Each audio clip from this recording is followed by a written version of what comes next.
Hello and welcome to the podcast According to Sci-Faith, where we discuss topics revolving around the compatibility of science and faith. I'm Joshua Göcking and you're listening to According to Sci-Faith. Episode 48. Is it all Linux or what? So in this episode I want to talk a little bit about operating systems. That's just because in recent years, I work as a system engineer, so I work more in the technical area and the engineering area, and therefore I'm also much confronted with operating systems also in my private life. I switched from one operating system to another basically, and can now say that I'm pretty experienced in almost all of them.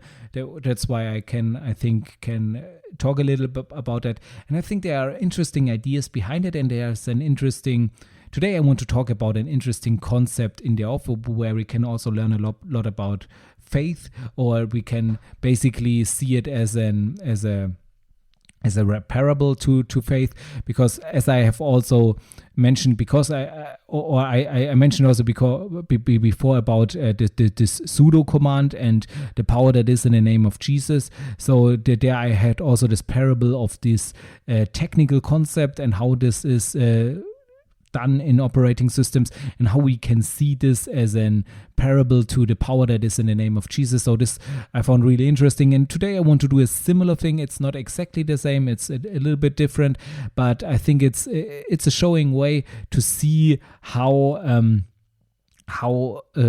something really is significant in this world, which we all already discussed on this podcast, and therefore I want to point this out. And this example of operating systems is really helpful there. But first of all, I want to in general talk about these operating systems, what the differences is, why I like the ones more, the others less, and so on.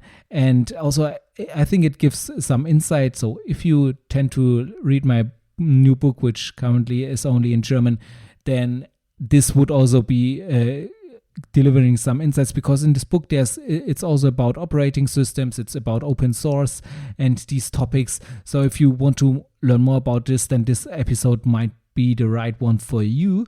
And even if you do not intend to read a book, I think it's good to learn about these operating systems since we use them that much, and also about what we can learn from this parable. I think it's a pretty beautiful parable, but this we will see later.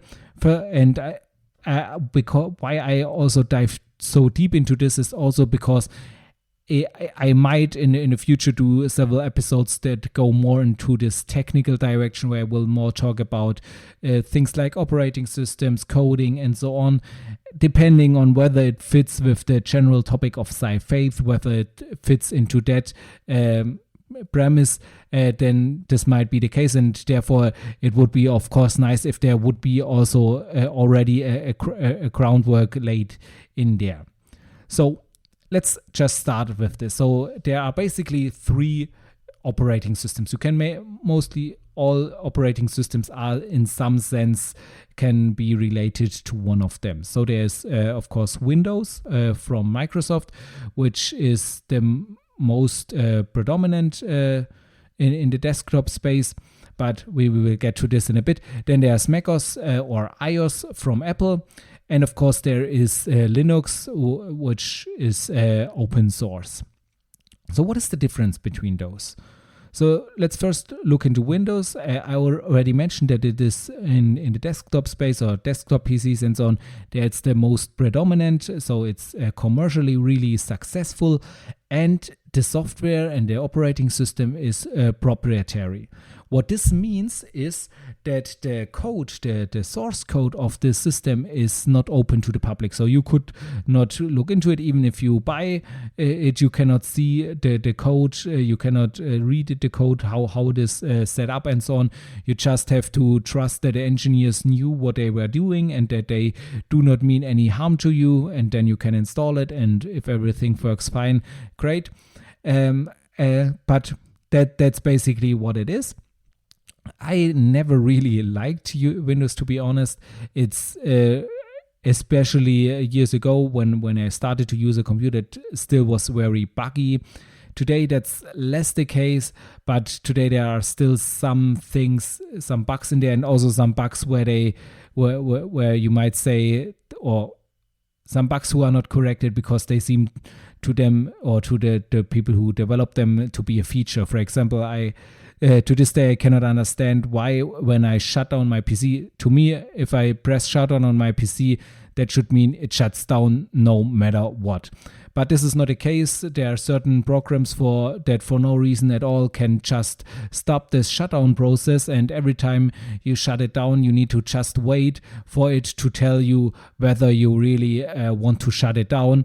And funny enough, if you would click no, I really want to let it start it up, most of the time it still shuts down, so there is no reason for this at all. But if you just leave your PC and this question come if you want to shut it down or not, and you are not there to answer it, then it will just go into standby mode, which doesn't make any sense, especially in times where they are so far that they can basically anything you do not save, they can save it in some temporary folder, and if you start up again, you will have your results back. So there is no reason for this feature. And therefore, I really don't understand it. I don't like it. And that's why I was never. And I think the other operating systems do it sometimes also, but not in this extreme way as I have experienced it with Windows especially. So therefore, I never really liked it. And for a long time was therefore a user of macOS. macOS is, as I said, operating system of Apple. It's the, I think, second most used desktop operating system, or for operating system used for desktop PCs, and it has some similarities with Linux, as we also have seen in the episode to the sudo command, because both of these systems can use these sudo commands, which Windows can't. And therefore there are some similarities because they are kind of based on the same ground system, which is Unix, and but macOS, in contrast to Linux, is also proprietary.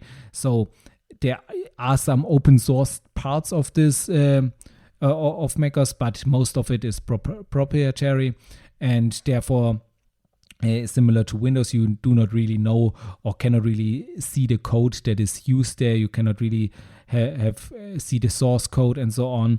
And what's also there is that, what made me be less and less excited about macOS was the fact that they did not give you did not allow you much choice in how you want to configure your system, which in the beginning wasn't really a problem to me, because most of the things they gave you, most of the configurations they gave you were pretty good in my opinion, and therefore I did not have the urge to change them. But in recent years, I think this changed pretty much, and more and more they really did not let you change it the way you wanted it, and therefore I began to switch to Linux. And Linux is the only of these systems which is open source, so you can really look into the source code. You could online check the source code. How does this operating system work? You could see all the lines of code. You even could participate if you are somebody who knows one thing or two about operating system. You could even contribute to the code, and of course there is a checking mechanism. Just because you pushed your code in there doesn't mean that it will end up in there. There will people who will review it and so on and so on.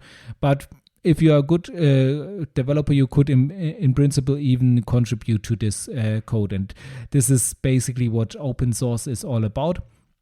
And this is also the reason why those are basically the only three operating systems, because Windows and macOS, they have been around for basically forever, and Linux came a little bit later, but it was from the beginning it was open source, so nobody right now would say, okay, let's code our own operating system, because it's a lot of work. And why do you need to reinvent the wheel? Why do you need something to do something again if you already have done it? It would only be necessary if all the systems were proprietary and you could basically not use them because they are closed. But since there is something which is open source like Linux, you can just basically take this and use it for your own. Of course, there are some licenses that prohibit certain kinds of uses or limit the way how you can use it. But most companies have found a way to deal with that, and therefore most of the operating systems which are not Windows or Mac OS and which are produced by some company for some device or something, they are in some way some kind of Linux in the most cases. For example, if you just look what Google does with the Chromebooks, this Chrome OS is basically some kind of a Linux distribution that they configured in their own into their own preferences, and this is basically how it's done today. And also, there is not this one Linux. Linux is basically just the kernel of this operating system, and there are many different variants of it. There are many different distributions, like there's Ubuntu, there's Debian, there's Arch, and there are hundreds of other distributions that are there are some core distributions like Ubuntu and Arch and so on which many other distributions are based, but there are also there are a bunch of distributions who really some of them only have some changes in the desktop interface they use or something like that, but there are really a lot of these variants, which brings us to the next point. As I have said, what I did not like about macOS in the later years was that you really could not configure it anymore to your own liking. With Linux, this is completely possible, but it is not only possible, it is necessary. So you can configure everything yourself, but this also means you need to configure everything yourself. So you need to set the system up completely to yourself. So while if you have Windows or macOS, for example, and you just install it on your computer and then you can start right away, you don't need to do a lot of configuring stuff. But for Linux, you would need to do this. So you need to make some configurations here and there till you have a system that fits to your needs. But I can say so, at least for my own liking, it was really worth it to take this and to really configure it in this way and take the amount of work that it took, because in the end, to me, it was worth it.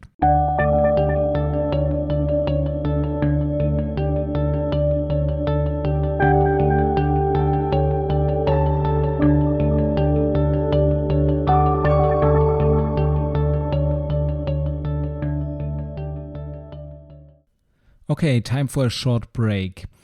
This time I will not read an excerpt from my science fiction novel Alien Thoughts, because there are great news.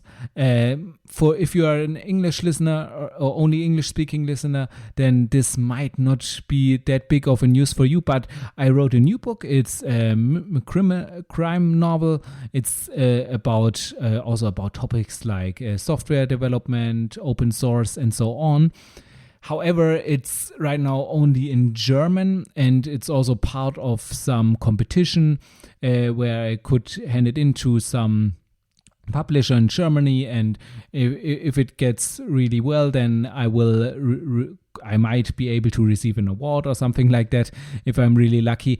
But still, it's currently published only there, and therefore also the rights are of course only there. So until then, I cannot publish it otherwise, also not in English, I think at least. But just to keep you informed about what's going on, and this is the book is called The Odysseus List. Also, this is a pun in some sense, so I'm not sure when I translate it how I will resolve that. But if you are a German speaker, or if you can understand the German language, then I really encourage you to get it. It's in Thalia. You can get it there. You can order it as a print book. There's no ebook yet.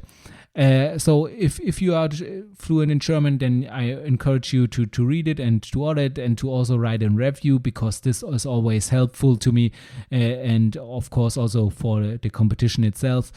So if you are interested in this, then check it out. It's called Die Odysseus-Liste.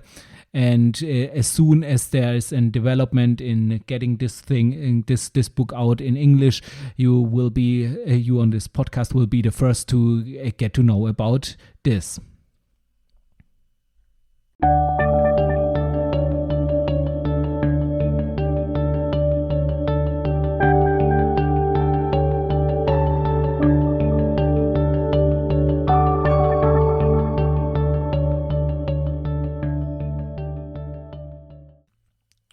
So this was basically an overview about these operating systems and what I think of them. Now I want to come to the point that I actually want to talk about, and this is if you just look at these operating systems, and let's say you look at a statistic, okay, how many of these operating systems are used on personal computers, on desktop PCs, how many of them are used, which is the widest used and which is the least used, and you will find that Windows is the most used of them all. And then the macOS has also a certain amount of usage, but Linux on desktop PCs is almost not used at all. So it's a few percentage points that are there, but it's really small, a really small contribution. So you might be tempted to say, okay, almost nobody is using Linux, right? So almost everyone is using macOS or Windows. Linux isn't used at all, so it's just not needed. I mean, okay, those few nerds, they can have their Linux distribution, but actually you don't really need it. And though nobody ever uses it. Nobody uses Linux. And this is where you would be wrong, because as I said, companies and people who produce devices that use operating systems, they do not like to reinvent the wheel, and and most of the time they just take a Linux system and put it in their devices, tweak it to their needs, and then use it this way. And this is in most of the devices that require an operating system have some kind of Linux installed on it. Also on servers, so in the internet, the servers are mostly running on Linux. So if you access the internet, most of the web pages there will be running on some Linux instance. So therefore, it is not the case that it is not used. It is used a lot, and each of us is, without recognizing it, using it a lot in our everyday life, because it might be hidden, but it's integrated in almost everything we use. Most of the internet is running on AWS, Amazon's web services, many web pages, Netflix, and so on. They are all running on this AWS, on these server platforms, and this is running on Linux, and also social media and so on.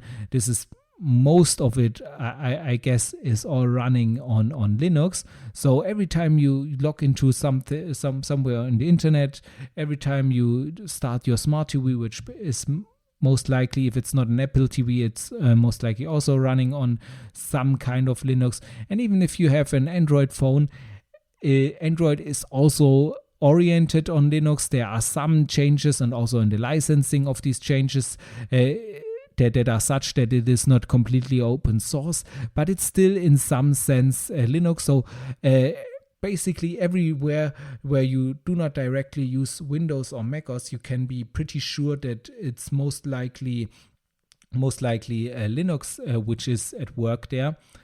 So although you might not be using Linux as your desktop PC, Linux in your everyday life, where you see, oh yeah, that is Linux, you use it all the time when you access the internet, when you put on the infotainment system in your car, when you have a fancy coffee or cooking machine which also has an operating system.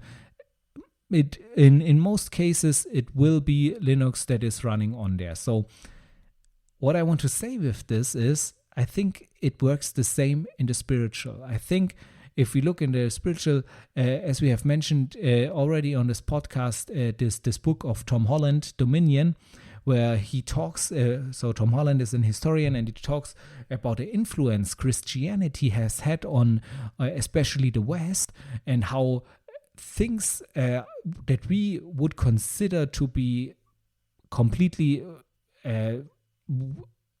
that we would not question a bit, that we would not question a second, where we would say, yeah, it's completely clear that it has to be this way, that we have to, where we did not even question the thoughts that they are so obvious to us, but the root of these lie in Christianity. And this he argues a lot in this book Dominion, where he basically tracks down the roots of our convictions today, how they came about, how they came out of Christianity, out of the Christian faith. And where today, if you look into the world, you might think, okay, let's look at the church numbers, people going to church. Yeah, it's not that many anymore, or something like that, that the numbers are decreasing. People are losing their faith, it looks like, in this world at least. And you might say, yeah, okay, maybe faith is just not needed anymore. Maybe we have our convictions, which are pretty solid, pretty good. We don't need faith anymore. But you would be wrong, because all these convictions, all these things are based in this Christian faith, are coming out of this Christian faith, are coming out of the gospel. And I cannot dive too deeply into the details, but if you want to learn more of this, I really would encourage you to read Dominion of Tom Holland. There you can really get a glimpse of this. You can really see how our history evolved, influenced by Christian thought. So this is really interesting. And if you could also make the case, I mean, you could, from this image, as I said before, when you see, okay, almost nobody is using Linux desktop PCs, and from this you could conclude, yeah, if Linux would not exist anymore tomorrow, who would care? Nothing would change, right? And you would be wrong, because, as I have said, many things in the hidden where you don't see it, they work on Linux. They use Linux as their operating system. And if Linux would be gone tomorrow, almost all of the internet wouldn't work anymore. Almost any device would not work anymore. There would be only several few devices which could still be working. So it's just not true that this would be the case. And I think in a similar way, it's just not true that a world without God, a world without faith, could function properly for long. It's just not just because faith is something that it's some nice story that works good for people, and although there is no God, it just works out. No, that's wrong.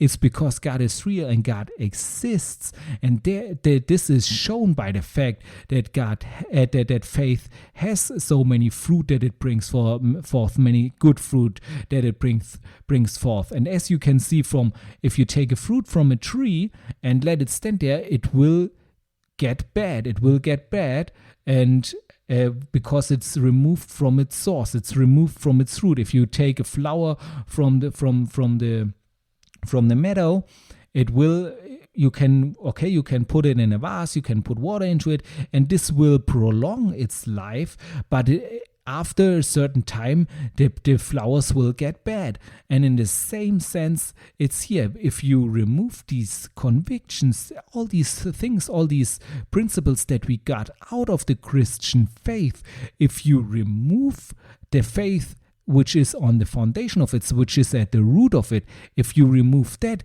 then it will be just a matter of time until all these principles and all these ideas and all these ideologies and until all this will also become really, really bad. It might be a long time until this really happens. You might be able to stretch this process for a long time, kind of like a flower that you put into a vase with water to prolong this process. But in the end, it won't suffice to conserve it for a longer time. And for this, you really need to put it back into its roots, and this roots is the Christian faith. So if you hear this, and if whether you are a believer or whether you are not a believer, no matter where you stand on this, I really encourage you to ask a question yourself: which kind of convictions, which kind of ideas might be not ideas that I just have because I think, they are just there. Everyone thinks like that. Which of these might be coming from maybe the Christian faith, maybe the fact that you've been raised in a world that is deeply rooted in Christianity, that whose ideas, whose convictions, whose principles are deeply rooted in the Christian faith. So I would like to encourage each of you to try to think about where in your life this might be true, and then think about these principles, these ideas. Are they what they are worth to you, whether you believe them to be true, and whether you believe them to be true, how you think you can make sure to conserve them or even expand on them even more to get even to a deeper level of truth, to a deeper level of understanding. And if you think about that, how can this be possible without the root of it? Without the root, which is God himself, which is the Christian faith himself, from which this all has stemmed forth. So I really encourage you to try to look deeper into that, because I think on one hand it's really interesting and fascinating, but on the other thing, I think it's on the other side, I think it's really important to understand this and to also see where our convictions and our ideas come from, because only in this way we can really sustain them and even expand on them and get on a deeper level of truth about them. So that's everything for today's episode. I hope you liked it and you enjoyed each part of it. If you want to get in touch with me or discuss a topic or want to give me some feedback, then feel free to contact me using the contact form on my website, sci-faith.de/en. And there you can go to the contact tab and contact me. And if you have any other things or episodes you want to have covered there, or topics you want to have covered, feel free to contact me there. Also, if you are not yet familiar with the format in which this podcast is produced, let me just briefly explain it to you. So there is always at the beginning of a month or of a block, there is a big block of 4 episodes in one thing. It's kind of like a preview, which I call it, where you have the next 4 episodes all in one episode together, combined. And this is for people who like to hear long format podcasts, who have a long way to work or something else, where they can listen to a long episode and can then have a preview of the next 4 episodes all at once, and are completely up to date from the beginning of the block. For those who like their episodes shorter, who prefer it if they have a half an hour or even less of a podcast episode, for those there is every week afterwards will appear a podcast episode almost in that length, and this way I can publish every week a new podcast every episode, and everyone can have it his own way, either once a month a long chunk of content, or once a week a shorter format podcast episode. So I think that's the best way for everyone, and also for me when I'm producing it.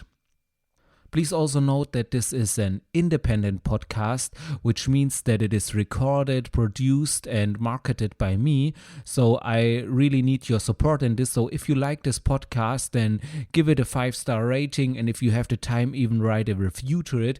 This just helps other listeners to become aware of this podcast, and then people who might be interested in this content can become aware of it. Also, if you have friends who you think would like this content, then recommend it to them and share it with them.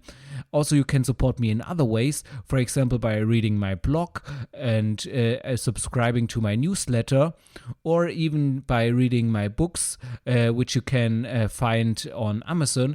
For example, there is My latest novel out now is Alien Thoughts, which is pretty entertaining from the feedback that I gotten, and so it's also in some way related to science and faith. The topic of it is also in there, but of course you can also read the book to this podcast, Sci-Faith, The Compatibility of Science and Faith, which is also available in English since last year.